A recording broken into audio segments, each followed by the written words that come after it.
নমস্কার, আমি তাপসী। তাপসী রান্নাঘরে সকলকে অনেক স্বাগত জানাই। চলে এসেছি আবার একটি সম্পূর্ণ নতুন রেসিপিতে। তো দেখুন, এখানে একটা আমি আম নিয়ে নিয়েছি। আমটা একটা পিলার দিয়ে আমি খোসাটাকে ছাড়িয়ে নেব। আর আজকে আমি আপনাদের বানিয়ে দেখাবো এই একটা আম দিয়ে আমের জেলি। খেতে কিন্তু ভীষণ সুন্দর, ছোট থেকে বড় সকলেই খেতে পারেন। আর এটা কিন্তু বেশি পরিমাণে করে ফ্রিজে স্টোর করেও রাখতে পারেন সারা বছরের জন্য। তো এবার ছুরি দিয়ে আমার এটা এবার আমটাকে পুরোটাই কেটে নেব। আটিটাকে বাদ দিয়ে আমটা কিন্তু খুব সুন্দর করে আমি এখান থেকে কেটে নেব। তো যারা এখনো আমার চ্যানেলটিকে সাবস্ক্রাইব করেননি তাদের আমি অনুরোধ জানাচ্ছি, যারা ইউটিউব থেকে দেখছেন প্লিজ আমার চ্যানেলটিকে সাবস্ক্রাইব করে আমার পাশে থাকবেন। আর পাশে থাকা বেল আইকনটি প্রেস করে দেবেন যেন আমি নতুন ভিডিও আপলোড করার সাথে সাথে নোটিফিকেশন প্রথম আপনাদের কাছে যায়। আর যারা ফেসবুক পেজ থেকে দেখছেন প্লিজ প্লিজ তারা আমার পেজটিকে ফলো করে দেবেন। তো দেখুন, আমটা এখানে পুরোটাই আমার বেশ কেটে নেওয়া হয়ে গেছে। এবার একটা ছুরি দিয়ে ছোট ছোট করে টুকরো করে নেব। এই টুকরোগুলো আপনারা লম্বা চৌকো যেমন খুশি করতে পারেন, তাতে অসুবিধা নেই। দেখুন, আমি লম্বা লম্বা করে নিলাম। আর এরকম ভাবে পুরো আমটাকে আমি কেটে নেব। দেখুন, লম্বা লম্বা সব টুকরো করা হয়ে গেছে। আর আমি এটা ধোবো না, কারণ আমি আমটাকে আগেই ধুয়ে পরিষ্কার করে নিয়েছিলাম। এবার গ্যাসের উনুনে বসিয়ে দিয়েছি একটা এখানে বসিয়ে দিয়েছি কড়াই। এবার জল দিয়ে দিচ্ছি। আমি এখানে 2 কাপ জল ব্যবহার করছি। তো আপনাদের কাছে মেজারিং কাপ না থাকলে একটু মানে পরিমাণটা জলটা একটু বেশি নেবেন।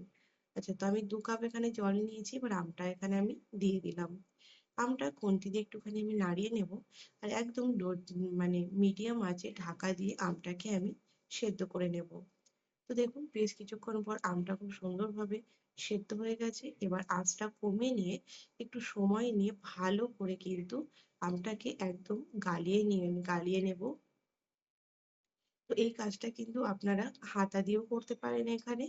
আরো একটু সময় নিয়ে খুব সুন্দর করে কিন্তু গালিয়ে নিতে হবে। দেখুন, খুব সুন্দরভাবে আমার আমটা গালিয়ে নেওয়া হয়ে গেছে। তবে যদি আপনাদের এটা করতে গিয়ে 2-1টা টুকরো থেকে যায়, সেই টুকরোগুলো কিন্তু ছেঁকে বাদ দিয়ে দিতে হবে। তো এবার এই আমারটা মানে মোটামুটি মিডিয়াম সাইজের একটা আম ছিল। তার জন্য কিন্তু এখানে আমি 200 গ্রাম মতো চিনি ব্যবহার করছি। তবে আপনাদের যদি আম ছোট বড় হয় সেই হিসেবে কিন্তু আপনারা চিনিটা ব্যবহার করবেন। এবার ভালো করে নাড়িয়ে নিচ্ছি। আর সময় লাগবে 6 থেকে 7 মিনিট। তো ভালো করে নাড়িয়ে নিচ্ছি। এই সময় এবার দেখুন, এখানে জিল কালার, ফুড কালার এখানে আমি 2 ফোঁটা দিয়ে দিলাম। ভালো করে এবার নাড়িয়ে নেব। এটা পুরোটাই যদিও অপশনাল, আপনারা না চাইলে কিন্তু ফুড কালার নাও ব্যবহার করতে পারেন। তো এই ফুড কালার ব্যবহার করলে কালারটা খুব সুন্দর লাগে তাই। এবার মোটামুটি এটাকে আমি 6 মিনিট মতো মিডিয়াম আঁচে ভালো করে ফোটাবো। আর এখানে কিন্তু খুন্তি দিয়ে নাড়তে থাকবো। দেখুন, 6 মিনিট এখানে হয়ে গেছে। 6 মিনিট ধরে আমি ফোটাচ্ছি। এবার 1 চামচ এখানে দিয়ে দিলাম ভিনেগার। এবার ভালো করে আরো 1 মিনিট নাড়াচাড়া করে গ্যাসটাকে আমি বন্ধ করে দেবো। আর একটা পাত্রে কিন্তু আমি এই জেলিটাকে নামিয়ে নেব। দেখুন, একটা এখানে আমি বাটি নিয়েছি, তার মধ্যে এটাকে আমি নামিয়ে নিচ্ছি। খেতে কিন্তু অসম্ভব সুন্দর হয়। আপনারা অবশ্যই বাড়িতে এরকম ভাবে জেলি বানিয়ে একবার সারা বছরের জন্য স্টোর করে রাখতে পারেন। তো দেখুন, এবার এটাকে ঠান্ডা করে নিয়েছি আমি বেশ সময় ধরে। এবার আপনাদের আমি একটা চামচ দিয়ে কেটেও দেখাবো এটা কতটা সুন্দর জমেছে।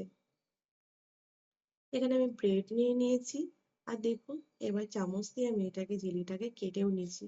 দেখুন কতটা সুন্দর জমেছে, ভীষণ সুন্দর। এরকম ভাবে কিন্তু আপনারা বাড়িতে করে নিতে পারেন। তো যদি আমার রেসিপি আপনাদের ভালো লেগে থাকে তাহলে কিন্তু লাইক শেয়ার করতে ভুলবেন না। কমেন্টে কিন্তু আমাকে অবশ্যই জানাবেন এই কাঁচা আমের জেলি আপনাদের কেমন লেগেছে। ভালো লাগলে আপনারাও বাড়িতে এরকম ভাবে বানিয়ে নেবেন। তো আজকের রেসিপি আমার এই পর্যন্তই ছিল। দেখা হবে আবার একটি নতুন এপিসোডে নতুন রেসিপি নিয়ে হাজির হয়ে যাব। আপনারা সকলেই ভালো থাকবেন, সুস্থ থাকবেন। ধন্যবাদ।